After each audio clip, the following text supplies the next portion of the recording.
لا يزال الخير حيا لا يزال إن في الدنيا سلاما وظلال أخبر الأيام أنها في وصال قم بنا وانظر.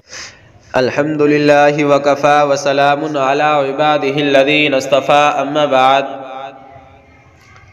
چلنے کے آداب. نمبر 1، نیک نیت سے قدم اٹھانا اور اپنی رفتار کو حضرت نبی کریم صلی اللہ علیہ وسلم کی رفتار کے مطابق بنانے کی سعی کرنا، یعنی کوشش کرنا، یعنی قدر تیزی کے ساتھ جھکتے ہوئے مضبوطی سے قدم اٹھانا. کوئی بھی مباح کام کیا جا رہا ہو تو شروع کرنے سے پہلے اچھی نیت کر لینا. مثلا کھانے کے لیے جا رہا ہو تو یہ نیت کر لے کہ یہ اللہ سبحانہ و تعالیٰ کا حکم ہے، اس لیے جا رہا ہوں، وغیرہ.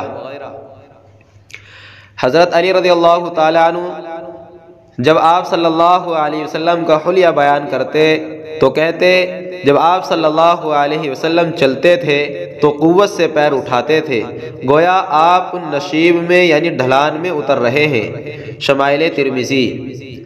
نمبر 2، تواضع سے چلنا، تکبر سے نہ چلنا. قال اللہ سبحانہ وتعالی ولا تمش فی الارض مرحا انک لن تخرق الارض ولن تبلغ الجبال طولا.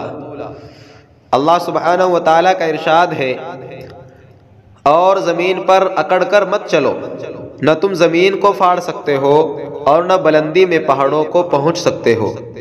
نمبر 3، چلنے میں بناوٹی خشوع نہ کرنا.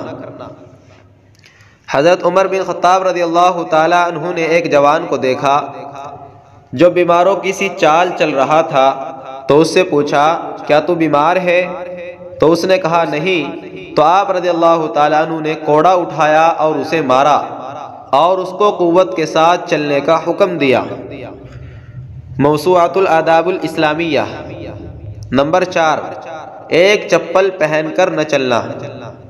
آپ صلی اللہ علیہ وسلم نے ارشاد فرمایا، یا تو دونوں جوتوں کو پہنے یا دونوں جوتے اتار دے، البتہ 2-3 قدم چلنے میں مذائقہ نہیں. مسلم شریف کتاب اللباس والزینہ. نمبر 5، کبھی کبھی ننگے پیر چلنا.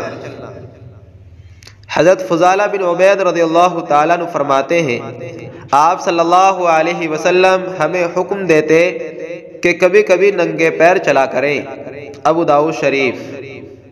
نمبر 6، مضبوطی کے ساتھ چلنا.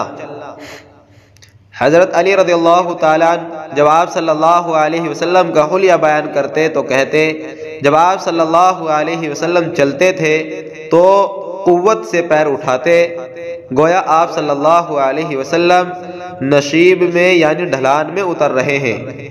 شمائل ترمذی. نمبر 7، بار بار پیچھے مڑ کر نہ دیکھنا. آپ صلی اللہ علیہ وسلم چلتے وقت بار بار پیچھے مڑ کر نہیں دیکھتے تھے. صحیح الجامع. نمبر 8، عورتوں کا راستے کے درمیان میں نہ چلنا. آپ صلی اللہ علیہ وسلم نے ارشاد فرمایا، عورتوں کے لیے راستے کے درمیان میں چلنا مناسب نہیں ہے. شعب الایمان کتاب الحیا.